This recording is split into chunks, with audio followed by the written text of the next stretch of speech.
পাকিস্তানের mega diplomacy, Lebanon দখলের পরিকল্পনা এবং ইরানের ভেতরে ভাঙন। হ্যালো এভরিওয়ান, আসসালামু আলাইকুম। গত 12 ঘন্টায় বেশ কয়েকটা বড় ডিপ্লোম্যাটিক ডেভেলপমেন্ট হয়েছে, একটার সাথে আর একটা সরাসরি সংযুক্ত। এখন সব একসাথে বিশ্লেষণ করব। শুরু করছি পাকিস্তানের সবচেয়ে বড় কূটনৈতিক পদক্ষেপ দিয়ে। ইসলামাবাদে পিস টক ব্যর্থ হওয়ার পরেও পাকিস্তান কিন্তু থেমে নেই। পাকিস্তানের একাধিক সূত্র নিশ্চিত করেছে প্রধানমন্ত্রী শাহবাজ শরীফ এখন সৌদি আরব, কাতার এবং তুরস্ক সফরে যাচ্ছেন। লক্ষ্য আঞ্চলিক শক্তিগুলোকে একটা সমন্বিত কূটনৈতিক কাঠামোর মধ্যে আনা। এর বাইরেও পাকিস্তানের আরেকটি বড় পরিকল্পনার কথা জানা গেছে। পাকিস্তান চাইছে এরদোগান, মোহাম্মদ বিন সালমান, মিশরের প্রেসিডেন্ট সিসি এবং কাতারের আমিরকে একই টেবিলে বসিয়ে পুরো অঞ্চলকে স্থিতিশীল করার একটা বড় সমঝোতা তৈরি করতে। রয়টার্সের সূত্র জানাচ্ছে আমেরিকান ও ইরানীয় দলগুলো এই সপ্তাহে আবার ইসলামাবাদে ফিরে আসতে পারে। পাকিস্তান আসলে দুইটা নৌকায় পা দিয়ে চলছে। একদিকে সৌদি আরবের সাথে 2025 সালের কৌশলগত প্রতিরক্ষা চুক্তি, যার আওতায় পাকিস্তানের যুদ্ধবিমান ও সমর সরঞ্জাম ইতিমধ্যেই সৌদির মাটিতে মোতায়েন হয়েছে। অন্যদিকে ইরানের সাথে সীমান্ত ভাগ করা, কূটনৈতিক সম্পর্ক রক্ষা করা। এই ভারসাম্য রক্ষা করাটা অত্যন্ত কঠিন, কিন্তু পাকিস্তান এটাকে তার সবচেয়ে বড় কূটনৈতিক সুযোগ হিসাবে দেখছে। দ্বিতীয় নম্বরে, পাকিস্তানের বিশিষ্ট সাংবাদিক হামিদ মির একটি ভারতীয় টেলিভিশনে সাক্ষাৎকারে জানিয়েছেন, ইসলামাবাদে আলোচনা শুধু ইউরেনিয়াম বা হুরমুজের কারণে ব্যর্থ হয়নি। তার ভাষায়, হরমুজ, এনরিচমেন্ট, ব্যালিস্টিক মিসাইল সব বিষয়ে দুই পক্ষ মোটামুটি কাছাকাছি একটা সমঝোতায় পৌঁছে গিয়েছিল, কিন্তু শেষ মুহূর্তে আলোচনা ভেঙে গেল একটি মাত্র কারণে, লেবানন। ইরান চেয়েছিল এই চুক্তিতে লেবানন যুদ্ধবিরতিও অন্তর্ভুক্ত হোক এবং ইসরায়েল লেবানন থেকে সরে যাক। আমেরিকা ও ইসরায়েল এটা সরাসরি প্রত্যাখ্যান করেছে। ইরানের অবস্থান স্পষ্ট, হামাস, হিজবুল্লাহ, হুতি এদের ব্যাপারে ইরান কোনো ছাড় দেবে না। এটা তাদের কৌশলগত রেড লাইন। এখন আসি সবচেয়ে বিপজ্জনক অংশে।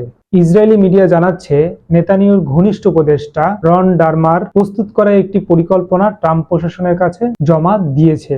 সেই পরিকল্পনায় দক্ষিণ লেবাননকে 3টি অঞ্চলে ভাগ করার প্রস্তাব রয়েছে।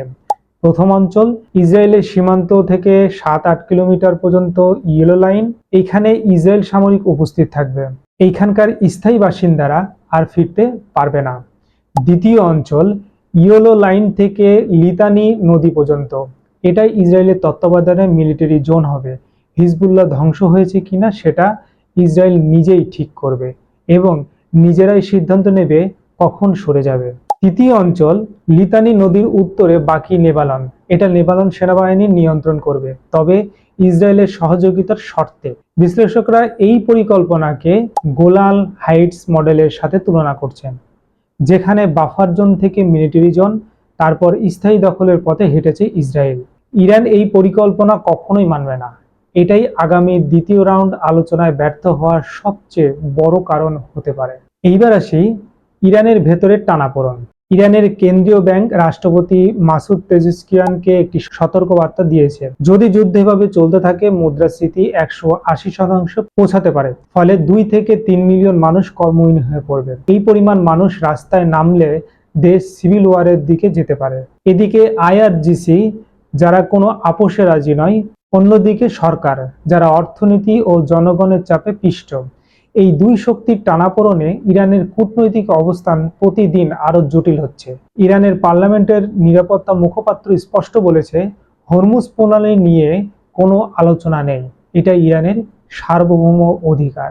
এদিকে ইউরোপীয় ইউনিয়ন 27টি দেশের মধ্যে 24 থেকে 26টি দেশ ইসরায়েলের সাথে সব ধরনের প্রতিরক্ষা চুক্তি বাতিল করতে চাইছে। ইতালির প্রধানমন্ত্রী জর্জিয়া মেলোনি ইসরায়েলের সাথে সব প্রতিরক্ষা সম্পর্ক স্থগিত করেছেন বলে জানা গেছে। স্পেনের প্রধানমন্ত্রী পেদ্রো সানচেজ চীন সফর করছেন। ফ্রান্স বলছে চীনের সাথে সম্পর্ক আরো গভীর করবে। ইউএই এর ক্রাউন প্রিন্সও চীনে গেছেন। ইউরোপ ধীরে ধীরে আমেরিকার একতরফা নীতি থেকে সরে যাচ্ছে এবং একটা নিজস্ব কূটনৈতিক অবস্থান তৈরি করছে। এখন আসি একটা কম আলোচিত কিন্তু গুরুত্বপূর্ণ বিষয়। মধ্যপ্রাচ্যে ইউএই এবং সৌদি আরবের মধ্যে আঞ্চলিক আধিপত্য নিয়ে একটা নীরব দ্বন্দ্ব চলছে। ইউএই ভারতের সাথে নতুন প্রতিরক্ষা চুক্তি করতে যাচ্ছে বলে খবর আসছে। এর মানে হলো পারস্য উপসাগরে ভারত, পাকিস্তান এবং চীন এখন পরোক্ষভাবে মুখোমুখি, যেটা শুধু দক্ষিণ এশিয়ার প্রতিদ্বন্দ্বিতা নয়, মধ্যপ্রাচ্য প্রভাব বিস্তারের লড়াই। সবশেষে একটা ঐতিহাসিক খবর, ইউক্রেন ঘোষণা করেছে তাদের তৈরি রোবোটিক সিস্টেম একটি রাশিয়ান সামরিক ব্যাটেলকে সম্পূর্ণভাবে ধ্বংস করতে সফল হয়েছে।